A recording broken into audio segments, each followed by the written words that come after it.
오늘은 섬김의 증언이라는 제목을 가지고 함께 말씀을 나누도록 하겠습니다. 학생회 때 수련회 가면 늘 하는 행사 중에 세족식이 있었어요. 해보신 기억이 나는지 모르겠어요.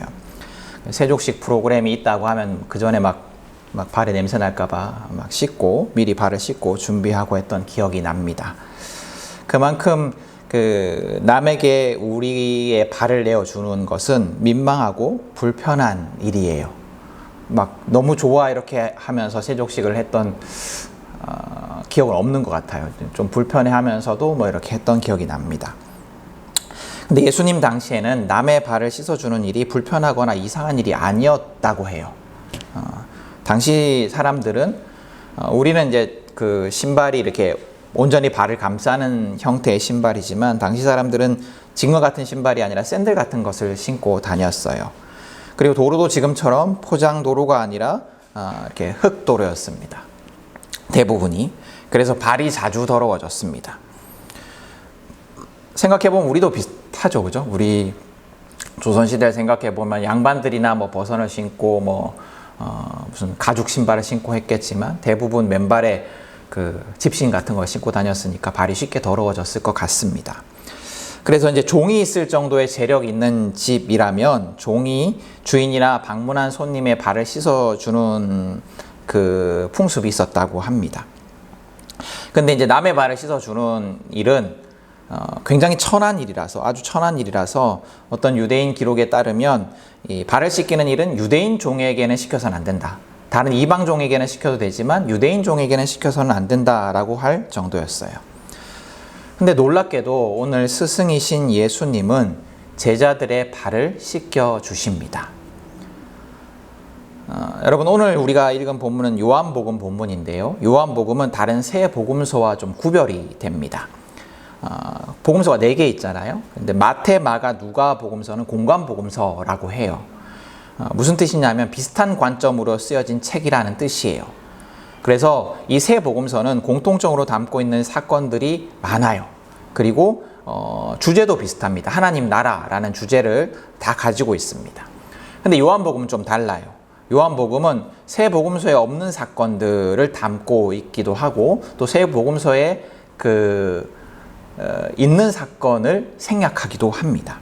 그리고 주제도 좀 다릅니다. 주제도 요한복음은 영생이 주제예요. 그 차이점이 오늘 본문이 속한 13장에서도 나타나는데 요한복음에는 다른 복음서에는 있는 성찬식 사건이 없습니다. 성찬식 사건이 기록되어 있지 않아요. 여러분, 이 개신교 예배의 중심은 말씀과 성찬이라고 할 정도로 성찬은 굉장히 중요한 사건입니다. 종교개혁자들이 가톨릭의 그 7성사를 다 이제 비판하고 배척하면서도 그 7성사 중에 세례와 성찬은 버리지 않고 새로운 교회에 가져왔을 정도로 성찬은 굉장히 중요합니다. 근데 그 중요한 성찬에 관한 이야기가 요한복음에는 기록되어 있지 않아요. 대신에 요한복음은 무슨 사건을 기록하고 있냐면 세족 사건을 기록을 하고 있습니다. 이 오늘 그 성경 말씀을 잘 살펴보면 6월절 전이라는 배경도 그렇고 유다의 배신도 그렇고 전체 이야기의 그 배경을 볼 때 세족식 이후의 식사가 다른 복음서에서 기록하고 있는 성찬 식사일 가능성이 높아요. 분명합니다. 근데 이제 요한복음서는 다른 복음서가 생략한 세족에 집중해서 뒤에 성찬식은 생략하고 세족식을 기록할 정도로 이 세족식에 굉장히 주목을 하고 있습니다. 그렇다면 이 세족 사건은 요한에게 있어서 굉장히 중요한 사건일 텐데 이 사건의 의미가 뭘까요? 앞서도 말씀드렸지만 남의 발을 씻기는 행동은 굉장히 천한 행동이었습니다. 스승이 제자들에게 해줄 만한 행동은 아니었어요. 그 유대인 종도 해서는 안 되는 굉장히 천한 행동이었습니다. 더군다나 예수님은 그냥 선생이 아니었죠. 제자들이 제대로 이해하든 못하든 어쨌거나 메시아라고 고백하던 분이셨습니다. 또 실상으로는 그분이 하나님이셨어요. 하나님이신 분이셨어요. 근데 하나님이신 그분이, 메시아이신 그분이 제자들의 발을 씻기는 것은 굉장히 파격적인, 우리의 어떤 생각과 상상과 사고를 뛰어넘는 굉장히 파격적인 사건이었습니다. 이 사건은 예수님이 어떤 분이신가, 또 그분의 가르침이 무엇인가를 분명하게 보여주는 표적입니다. 예수님은 어떤 분이시냐면 세상의 질서와 방식과는 완전히 다른, 그것을 거스르는 사랑의 존재셨어요. 예수님은 또 세상의 가르침과는, 또 세상의 방식과는 완전히 다른 그런 구원을 가져다 주시는 분이시기도 했습니다. 여러분, 그 세상은 섬김 받는 걸 좋다라고 얘기를 합니다. 남들로부터 존중받고 존경받고 귀하게 여김을 받는 것이 좋은 일이다라고 이야기를 합니다. 또 그러기를 바라야 한다라고, 그러기를 추구해야 한다라고 말을 합니다.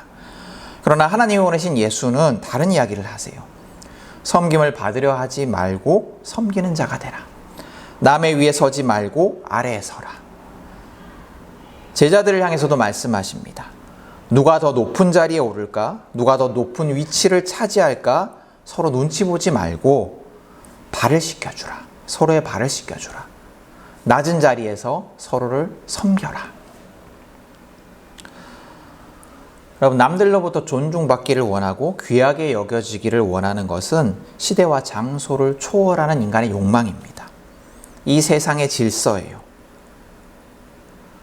그래서 우리는 이 욕망이 이루어지지 않을 때 가정에서도, 직장에서도, 길거리에서도 자주 분노합니다.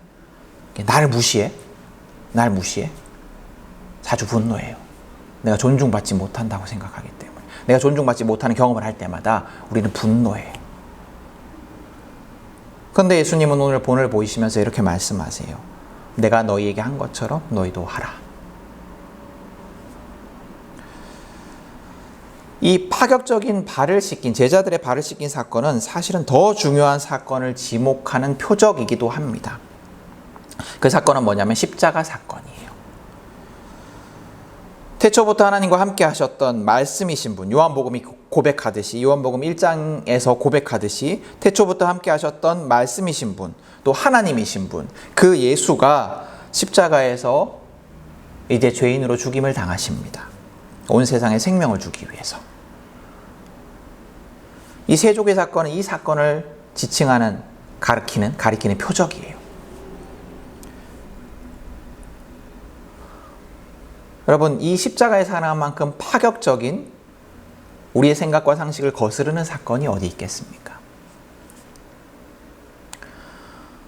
예수님이 제자의 발을 씻기신 사건은, 제자들의 발을 씻기신 사건은 이 십자가의 사랑과 매우 밀접한 관련이 있습니다. 여러 그 상세한 부분에서도 드러나는데요. 13장 4절에 보면 예수님이 겉옷을 벗고 수건을 가져다가 허리에 두르시고 발을 씻기셨다라고 기록을 하고 있는데, 이 벗고라는 그 의미로 번역된 단어가 티데마라는 단어인데요. 이게 10장 11절에 보면 나는 선한 목자다. 선한 목자는 양들을 위해 자기 목숨을 버린다라고 할 때 목숨을 버린다에 쓰인 단어와 똑같은 단어예요. 그러니까 세족식이란 이 사건이 그냥 단순한 세족식이 아니라 예수님의 죽음과 밀접한 관련이 있다는 것을 가르쳐주기 위해서 의도한 단어 사용이다라고 할 수가 있겠습니다. 그래서 세족식은 십자가의 의미를 미리 제자들에게 가르치신 사건입니다. 앞서 말씀드린 대로 예수님이 제자들을 씻긴 그 사건, 제자들의 발을 씻긴 사건은 파격적인 사건이에요. 세상의 질서와 상식과 완전히 반대되는 예수님의 사랑을 가르치신 사건입니다. 십자가도 마찬가지예요. 하나님의 아들이신 분이, 하나님이신 분이 세상의 모든 죄를 위해서 죽은 사건은 파격적인 사건이죠. 신의 죽음이라는 사건. 세족 사건이 파격적이듯이 십자가의 사건도 파격적입니다. 예수님이 십자가의 사건에 대해서 31절에 이렇게 말씀을 하십니다. 십자가의 사건을 이제 지칭하시면서 이렇게 말씀을 하세요. 이제는 인자가 영광을 받았고 하나님께서도 인자로 말미암아 영광을 받았다. 이 말은 이제 그 예수님을 팔아 넘기기 위해서 유다가 예수님을 떠났을 때, 떠나고 난 뒤에 한 말씀이거든요. 이제 곧 예수님은 십자가에서 죽임을 당하십니다. 이제 곧 그 대제사장의 종들이 예수님을 잡으러 올 거예요. 그래서 이 말씀은 십자가에 대한 말씀이에요. 십자가의 죽음에 대한 말씀입니다. 근데 십자가의 죽음으로 말미암아 예수님께서 무슨 말씀을 하시냐면 그 죽음으로 말미암아 예수가 영광을 받고 또 하나님도 그 죽임당하는 예수로 인하여서 영광을 받는다라고 말씀을 하세요. 그런데 여러분, 십자가의 죽음이 왜 예수님께 영광이 되는 사건일까요? 십자가의 죽음인데, 죄인의 죽음인데 왜 영광이 될까요? 왜 영광이 되냐 하면 예수님이 하나님의 뜻을 이루신 사건이기 때문이에요. 성경은 하나님의 뜻이 예수를 통해서 이루어졌기 때문에, 하나님의 뜻이 예수를 통해서 이루어졌기 때문에 그 사건이 예수께 영광이 된다라고 말씀을 합니다. 좀 더 설명해 보면 이런 의미예요. 예수님이 하나님의 뜻대로 십자가를 지세요. 그러면 하나님이 원하셨던 사건이 이루어집니다. 하나님이 원하셨던 세상의 구원이 예수님을 통해서 이루어져요. 하나님의 뜻이 세상에 이루어지는 거죠. 그럴 때 하나님이 예수님을 통해서 드러납니다. 영광이신 하나님이 예수를 통해서 드러나는 거예요. 하나님이 원하시는 일이 벌어지니까. 그리고 그렇기 때문에 하나님의 뜻이 이루어지는 것이 예수를 통해서 이루어지는 것이기 때문에 예수님께도 영광이 돼요. 또 하나님이 원하시는 일이 아들이신 예수를 통해서, 누구보다도 사랑하시는 예수를 통해서 이루어졌기 때문에 하나님의 기쁨이 영광이 됩니다.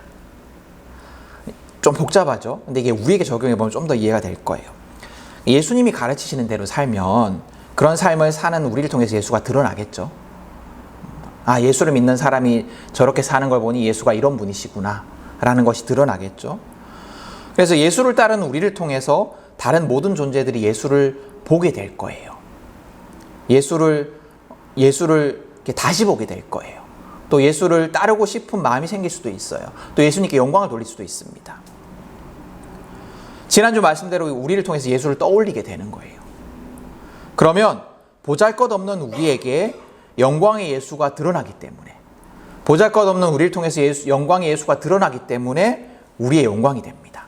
아, 보잘것없는 나를 통해서 예수를 생각하게 하다니, 보잘것없는 나를 통해서 많은 이들이 예수께 영광을 돌리게 되다니 영광이 되는 거죠, 우리에게. 또 예수님이 원하시는 일이 예수님이 사랑하시는 우리를 통해서 이루어지기 때문에 그것이 예수님의 기쁨이요 영광이 됩니다.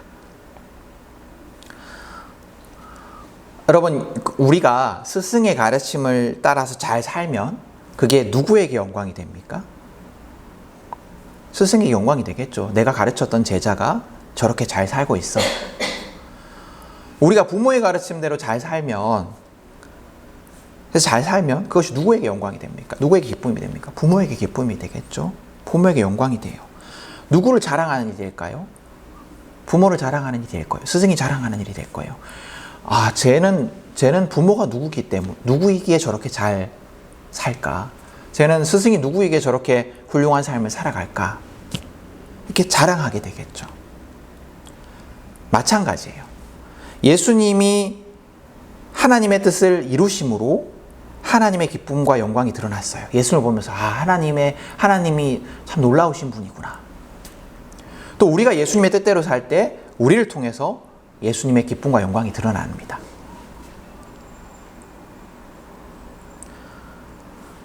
그래서 우리는 예수님의 영광을 드러낼 수 있는 존재들이에요. 그럼 우리가 어떤 삶을 살아갈 때, 우리가 어떤 존재가 될 때 예수님의 영광이 드러날까요? 오늘 예수님은 제자들에게 예수님이 원하시는 그 삶의 방식, 어떻게 하면 영광을 드러낼 수 있을까? 예수님이 우리에게 원하시는, 제자들에게 원하시는 삶의 방식을 가르치십니다. 예수님이 원하시는 제자는 어떤 제자인지를 예수님께서 본을 보이면서 가르치세요. 그 본이 뭐냐? 그것은 남보다 높아지려 하지 않고 낮아지는 삶을 사는 자, 자기를 주장하고 내세우는 것이 아니라 포기하는 삶을 사는 자, 섬김과 존중받기보다 섬기는 삶을 살아가는 자, 낮아짐과 포기와 섬김을 통해 사랑하는 자, 그것이 예수님이 본을 보이신 삶의 모습이고 또 제자들에게 그리고 우리에게 원하시는 삶의 모습입니다.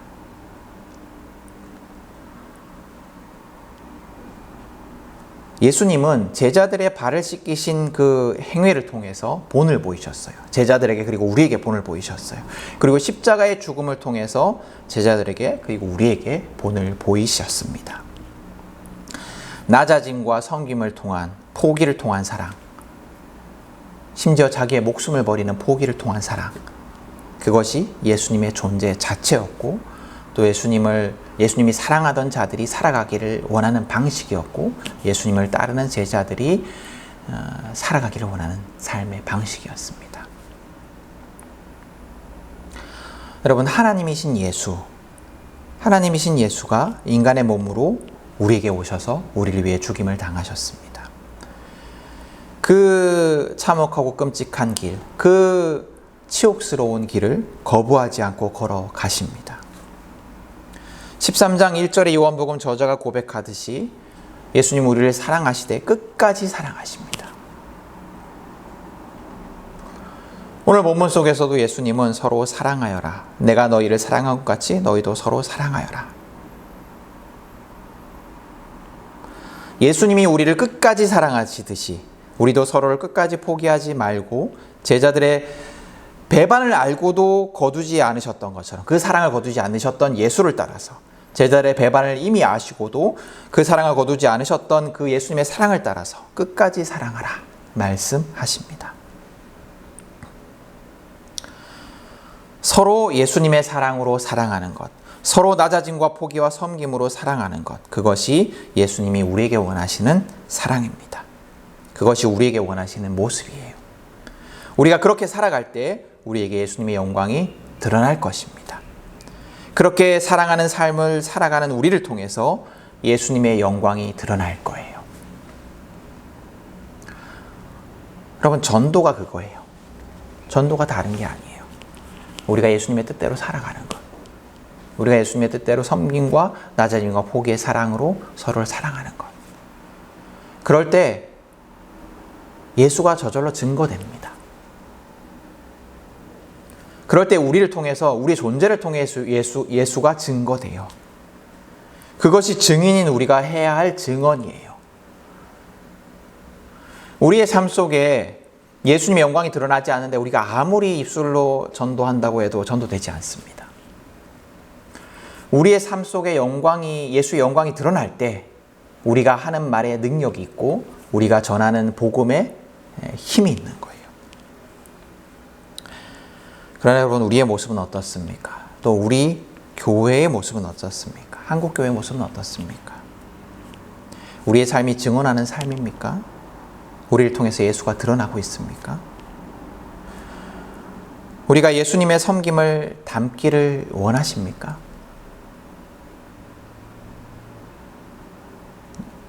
우리가 정말로 예수님의 그 섬김의 삶을 담기를 원하십니까? 그 십자가의 삶을 담기를 원하십니까? 낮아지신 예수를 따르기를 원하십니까? 하나님이신 예수님이 제자들의 발을 씻기실 정도로 낮아지시는 그 낮아지심, 하나님이신 예수가 십자가의 죄인의 죽음을 당하시기까지의 낮아지심, 그 낮아지심을 따르기를 원하십니까? 낮아지기보다는 높아지기를 원하고, 낮아지는 삶을 가르치기보다는 높아지는 삶을 가르치고, 섬기기보다는 섬김을 받기 원하고, 존중하기보다 존중받기를 원하는 것이 우리의 모습이고 우리 교회들의 모습은 아닌가 한번 질문해 보게 됩니다.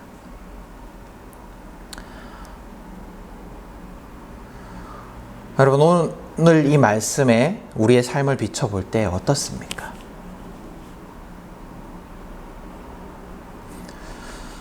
근데 여러분, 이전의 삶이 어떠하든지 간에 낙심할 필요는 없습니다. 우리가 이때껏 어떻게 살아왔든지 실망할 필요는 없습니다. 왜냐하면 예수님의 제자들도 이 사랑에 실패했었기 때문이에요. 그들은 예수를 따르는 일에 실패하여서 서로 높은 자리에 앉기 위해서 다투었고, 예수님이 십자가의 낮은 자리로 걸어가셨을 때 다 배반하고 떠나갔습니다. 예수님은 끝까지 그들을 사랑하셨지만 그들은 다 예수를 떠나갔어요. 그 대표적인 인물이 베드로와 가룟 유다예요.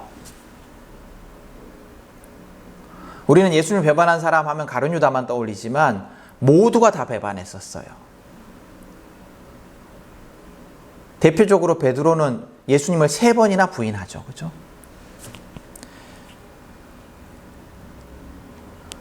그리고 유다는 예수님을 팔아넘겼어요.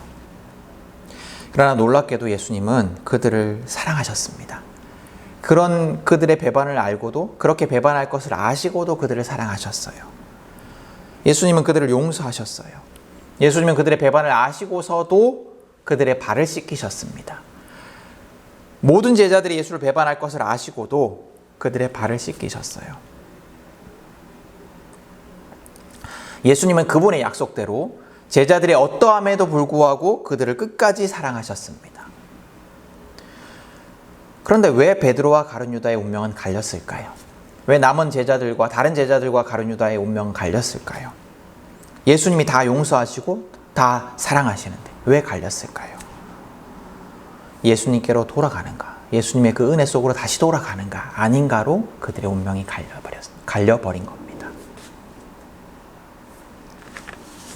여러분, 그래서 우리가 신앙생활 속에서, 우리가 삶 속에서 중요한 것은 실패하더라도, 예수를 배반하더라도, 예수님을 따르는 삶에 실패하더라도, 낙심하더라도 다시 예수를 찾는 거예요. 지금 실패하더라도, 또 다시 실패할지라도 예수님을 찾고 또다시 예수님의 뜻대로 살기를 애쓰는 것, 그게 중요해요.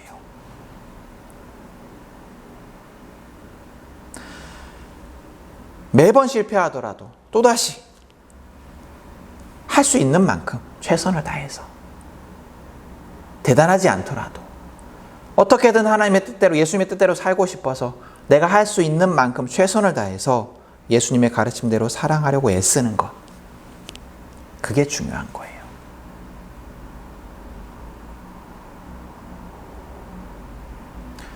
여러분, 예수님과 함께한 시간이 길다고 그것이 구원을 보증하지 않습니다. 누구보다도 친밀했던 제자 유다, 가룟 유다, 예수님과 늘 함께했던 가룟 유다, 예수님의 신뢰를 얻어서 돈의 출납을 맡았던 유다. 그러나 그는 구원을 얻지 못합니다.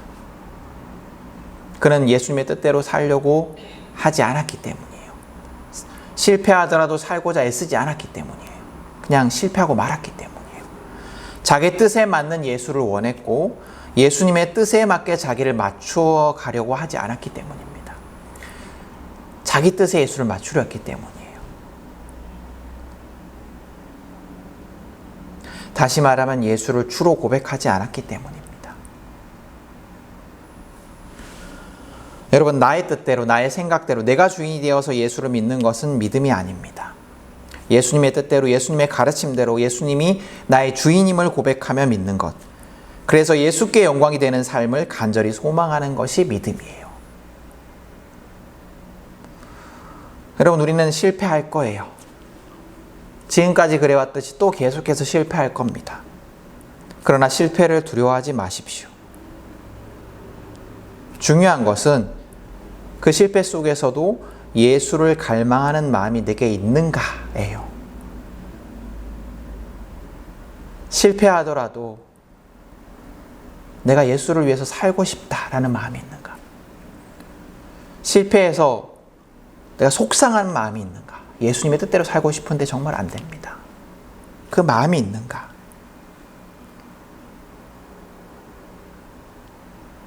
그게 중요합니다. 왜냐하면 그 갈망이 있으면 실패하더라도 다시 끝까지 은혜를 구하며 도전하기 때문이에요. 그 삶을 도전하기 때문이에요. 여러분, 우리 모두가 예수의 뜻대로 사랑하는 자들이 될 수 있기를 소망합니다. 예수님의 뜻대로 사랑하여서 예수님의 영광을 드러내는 자들이 되기를 축복합니다. 예수님의 뜻대로 살기를 갈망하여서 되든 안 되든 사랑하는 자들이 되기를 축복합니다. 그럴 때 우리는 증인의 삶을 살 수 있을 것입니다. 그 삶을 살아가는 우리 모두가 될 수 있기를 다시 한번 간절히 축복합니다. 아멘. 우리 오늘 말씀을 기억하면서 주보 있는 기도문으로 함께 기도하도록 하겠습니다. 2주의 공동기도문으로 함께 기도합니다. 온 세상의 근원 되신 창조주 하나님, 종의 자리로 내려가 발을 씻기신 예수를 보며 나를 구원한 십자가를 생각합니다. 이해할 수 없는 사랑으로 나를 끝까지 포기하지 않으신 예수님을 생각합니다. 그 사랑 나도 하기 원합니다. 예수님을 따라 살기 원합니다. 나를 통해 영광의 예수님이 드러나길 원합니다. 실패하더라도 포기하지 않으실 예수님의 사랑을 의지하여 기도하오니 나를 낮아짐과 섬김과 포기의 사람으로 만드소서. 예수님의 이름으로 기도드립니다. 아멘.